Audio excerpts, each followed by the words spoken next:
Right. I am here with Alvie, one of the founding partners of Oba Sushi Izakaya. Am I pronouncing that correctly? That's right. Do you want to say it? Alvie? Okay, and the name of the restaurant? Oba Sushi Izakaya. And why did you decide on that name?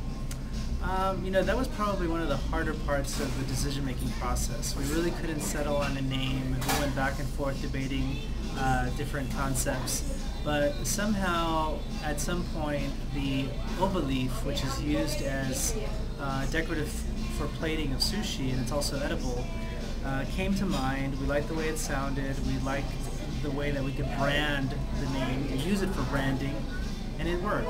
We settled on it, and then we built from there the logo, and the rest is history, I guess you could say. Very cool. Now, you just opened a little over a month ago? Actually, I think yesterday was our 4th-week anniversary. Wow, congratulations. Thank you. And tell me a little bit about the concept of the restaurant and what you're trying to accomplish here. Sure. Well, I'll give you a little background and history on the two partners. My friendship with Kunchi dates back to about 20 years ago.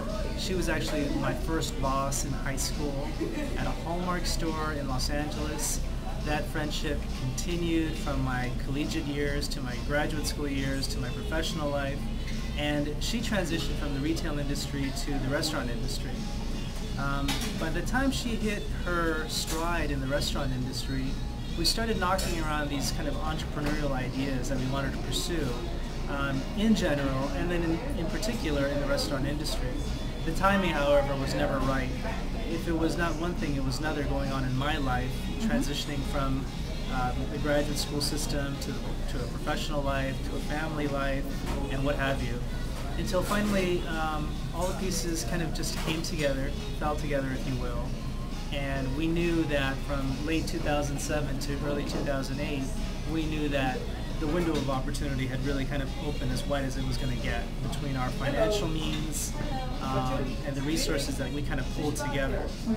And so once we identified the timing, we moved forward with concept design, I guess you could say. And she had been in the Japanese restaurant industry for about 12 years, or going on 12 years thereabouts. It's what we knew, it's what we were most accustomed to, it's what our staff was familiar with.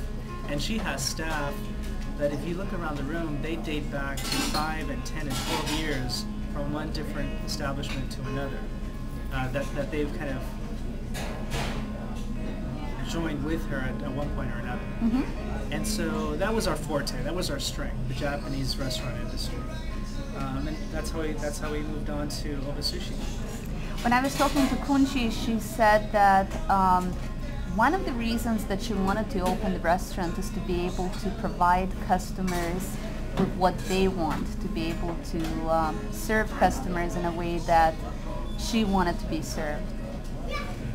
Hi, how are you? So you, I know your sushi chef has been trained by a sushi master in Japan, and you or whoever on your staff goes to a weekly fish market to get the freshest fish that's available from Japan. And can you talk a little bit about that? Sure. I mean, I think what we really get down to is kind of how we're prioritizing our operations. We are a small staff. Kunchi is a managing partner. She's here every day, and how her role has kind of evolved, and how I guess the driving principles behind the concept is fresh, as affordable as possible, in the most welcoming environment. I mean, to some extent, I suppose any restaurateur would want to say those try to reach those fundamental principles.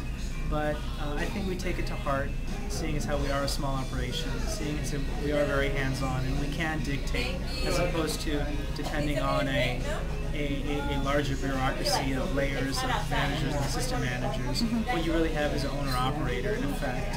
And so that's true. We go every single day or every other day to the fish market. We have unquestionably the freshest seafood that you could possibly get. And in that comes at a premium in terms of our effort, our logistics, and our work hours. But it's a pleasure, and I think the final product is indicative of that commitment. And one final question, Alvie.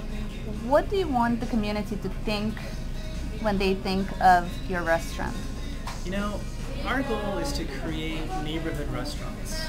In other words, we want to be able to have a clientele that knows us on a first name basis, and that we know them on a first name basis, and we know what they like and we know how they like it. But that's a relationship. That's not necessarily strictly a patronage. That's a relationship that is developed over time and with confidence and with the trust that hopefully we will ingratiate based on our service, based on our quality, and again, going back to that commitment to fresh seafood at affordable rates, in a welcoming environment.